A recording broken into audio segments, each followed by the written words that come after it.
At the beginning of the movie, we are introduced to Michele, a 12-year-old timid boy, who lives with his younger sister Candela and their single mother, Inspector Giovanna Silenzi. Michele attends the local high school where he's bullied by his classmates and the school thugs, Ivan Casadio and Brando Volpi. One day, Inspector Giovanna goes to her son's class to inform the kids that their classmate and maths champion, Martino Breccia, is missing. The inspector asks if anyone has any information on the whereabouts of Martino and requests the kids to report if Martino contacts any of them. Later that day, Michele gets a nosebleed in class and excuses himself to the bathroom to wash up. Ivan and Brando manage to sneak out of class and follow Michele to the bathroom, where they beat him up and steal the €50 his mom gave him to buy a Halloween costume. Then, they chase him out of the bathroom and accost him with a paintball gun. Michele is emotionally and physically exhausted from all the bullying when he returns home from school that evening.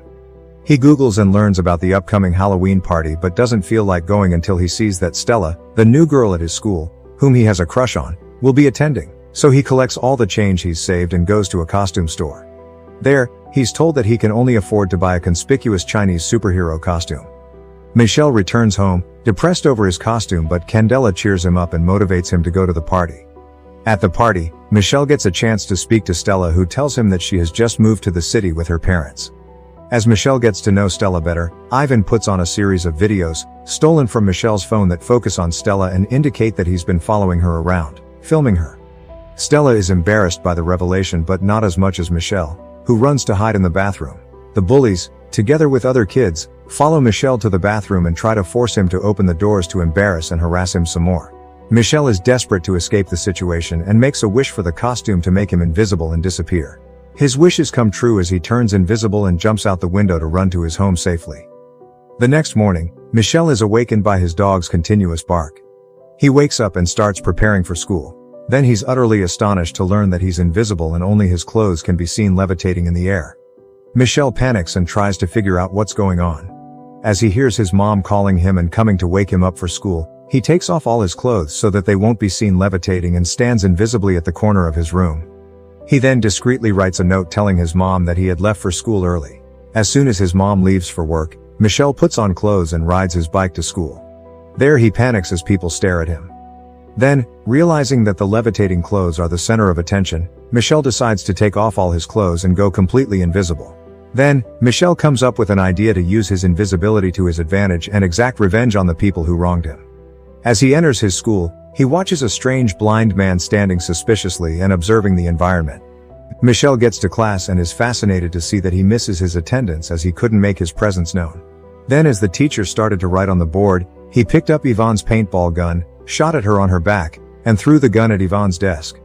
Ivan gets in a lot of trouble over the incident.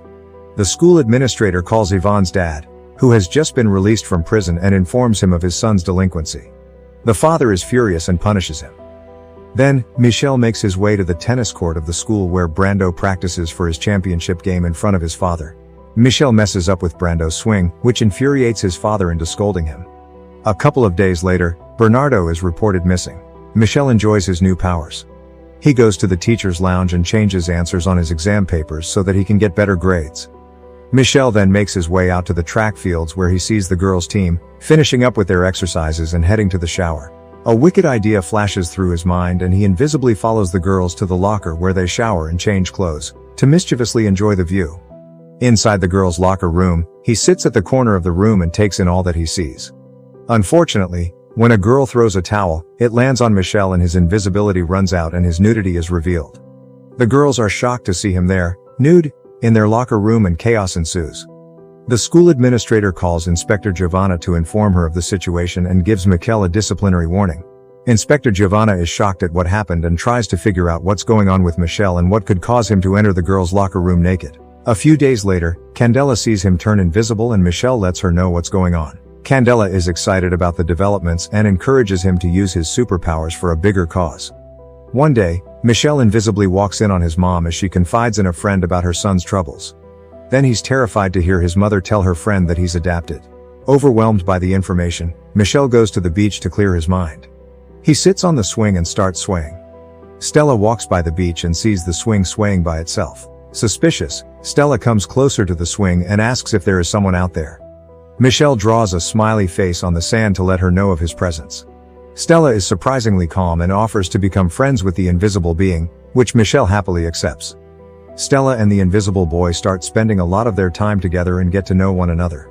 One night, Michele invisibly goes to Stella's house and she lets him in. They spend a lot of time together and almost end up kissing. A few days later, in the evening, Stella practices gymnastics with her gymnastic coach while Michele takes a walk on the beach with his dog. The gymnastics teacher gives Stella some pointers and excuses herself to get a cup of coffee from the cafe next door.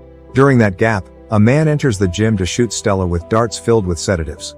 He then carries her away. Michele gets to the gym and sees the event unfold in real time. Michele shouts and screams at the man. The man shoves and injures both Michele and his dog. And despite Michelle's best efforts, the man takes Stella away. The police are called to the scene and comb through the scene but find nothing helpful. A forensic psychologist is hired at the station to find out what's happening to the kids of the school and why they're missing. The forensic psychologist gives a lecture to the students about how to properly deal with difficulties in life and how to navigate their teenage years. He then gathers the parents and calms them down by telling them that the missing kids probably ran away from home and will be back soon. Elsewhere, Stella is taken to a laboratory on a Russian submarine, and after being asked some questions, her abductors realize that she's not who they're looking for. They then place her in a cell with Martino and Brando. Stella is relieved to see the familiar faces of her classmates and the trio starts thinking of an escape plan. One day, Michele is devastated to find that his Chinese superhero costume has shrunk after being washed. Feeling helpless, he asks Candela to wear it and help him, but it doesn't work, so he lashes out at his mother and goes for a walk. During the walk, the strange blind man approaches him, introduces himself as Andrzej, and tells him that he's his birth father. Andrzej narrates that a few decades ago he had lived in Russia as an ordinary man. Then after a nuclear explosion, the nation begins to experience gene mutations which lead a group of people called the Specials to have supernatural powers. This attracts a paramilitary group that wishes to cultivate these supernatural powers and use them as a weapon to win the Cold War.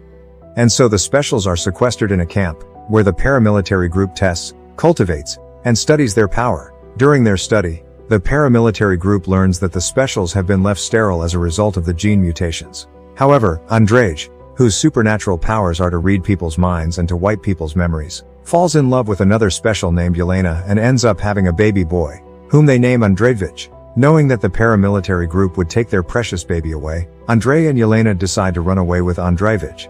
As the couple runs through a forest, Yelena, who has the power of being invisible, gives Andrzejevich to his father and tells him to make his escape while she holds up the soldiers following them. Andrzej takes Andrzejevich and safely escapes. Yelena uses her invisibility to hold up the soldiers and mess with them for a little while but ends up getting killed. Andrzej realizes that he can't raise Andrzejevich without the paramilitary group tracing him and decides to give him up.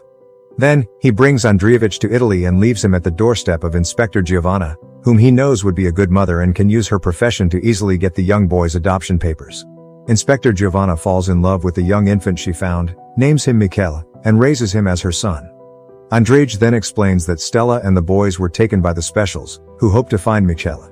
Andrzej warns Michele of overusing his powers and tells him that he lost his eyesight as a result of being forced to overuse his power by the paramilitary group. Michele's fascinated to learn about his origins and returns home to his mother, Inspector Giovanna, where he practices how to control his superpower. One day, as Inspector Giovanna leaves for work, the new forensic psychologist offers to babysit Michele. Then the psychologist comes to Michele's house and tries to capture Michele and give him to the Specials. Michele uses his invisibility effectively and manages to escape. Michele then goes to his nemesis Ivan, shows him his superpower, and asks him for help to save their missing classmates. Ivan agrees. Back in the Russian submarine, Stella, with help from the boys, uses her gymnastic talent to get out on the roof of the submarine and send a signal to her invisible friend. Michele gets the message and follows it to the submarine with the help of Ivan. Michele uses his invisibility to navigate through the submarine undetected, disarm the guards, and find Stella and the boys. He reveals himself to Stella and the boys and starts leading them out. Stella asks him to help another old prisoner and the two separate from the boys and go in the opposite direction, to find the old man. Stella then takes him to the leader of the Special named Claw, who can claw into people's minds and become them, which is what he did to Stella. Michele gathers himself from his shock and once again uses his invisibility to attack his captors and save Stella. He then rushes to the boys and leads everyone out of the submarine, just before it explodes. Michele is hailed a hero and everyone respects him. However, fearing for his son's safety, Andrzej wipes out everyone's memory and the police, led by Inspector Giovanna, take credit for rescuing the kidnapped kids. Michele and Stella take a walk together, talking about an upcoming test like nothing out of the ordinary happened. With that, the movie ends. Don't forget to subscribe to our channel. Thanks for watching. See you next time.